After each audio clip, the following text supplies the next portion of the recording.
Assalamualaikum warahmatullahi wabarakatuh. Perkenalkan, nama saya Hanif Jadil Parhi, anggota Master of Ceremony Group Pesantren Condong. Pada kesempatan kali ini, saya akan menceritakan sebuah legenda yang berjudul Situ Bagendit. Pada zaman dahulu kala, ada sebuah desa yang kebanyakan penduduknya adalah petani. Karena tanah di desa itu sangat subur dan tidak pernah kekurangan air. Di desa itu tinggallah seorang wanita kaya yang bernama Nyai Bagendit atau Nyai Endit. Nyai Bagendit adalah orang terkaya di desa itu.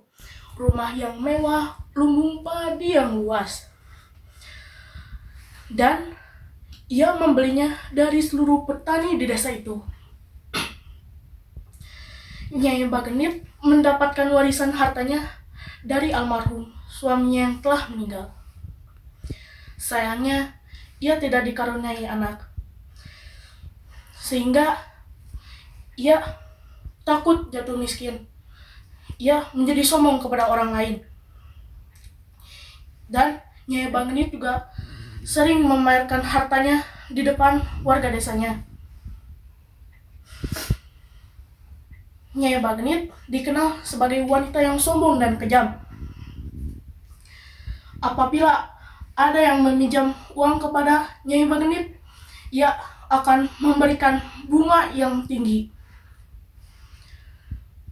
Dan apabila warga tersebut tidak bisa membayar, maka rumahnya dan harta bendanya akan diserahkan kepada Nyai Bagendit.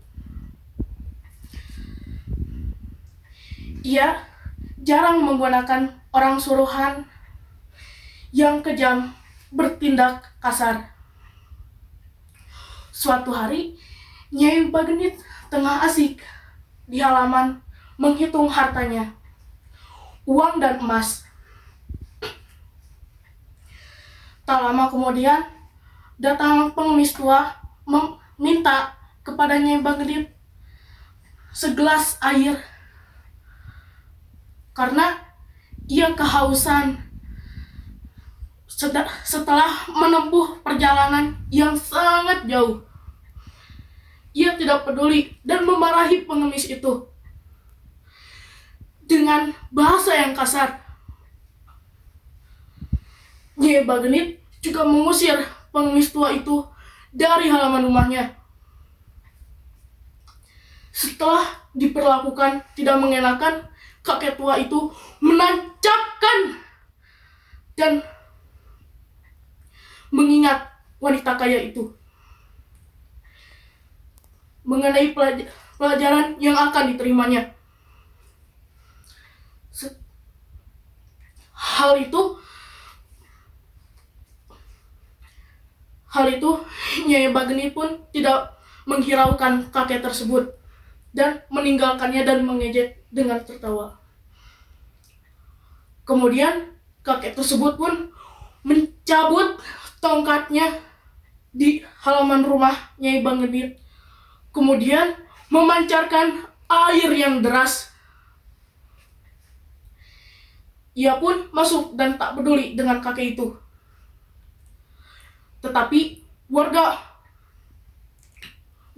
berlarian untuk menyelamatkan diri dari air yang deras karena air itu menyebabkan banjir di desa itu. Sementara kakek pengembala pun hilang, entah pergi kemana. Akhirnya setelah itu Nyai Bagendit telah menyadarinya dan lebih memilih menyelamatkan hartanya. Akhirnya Nyai Bagendit pun meminta tolong kepada warga yang dekat di desanya. Naasnya tidak ada orang yang mendengarkannya. Nyai Bagendit pun tenggelam bersama hartanya.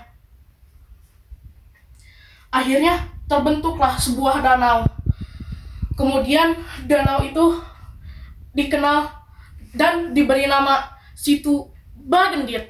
Sekian cerita legenda Situ Bagendit yang dapat saya sampaikan. Wassalamualaikum warahmatullahi wabarakatuh.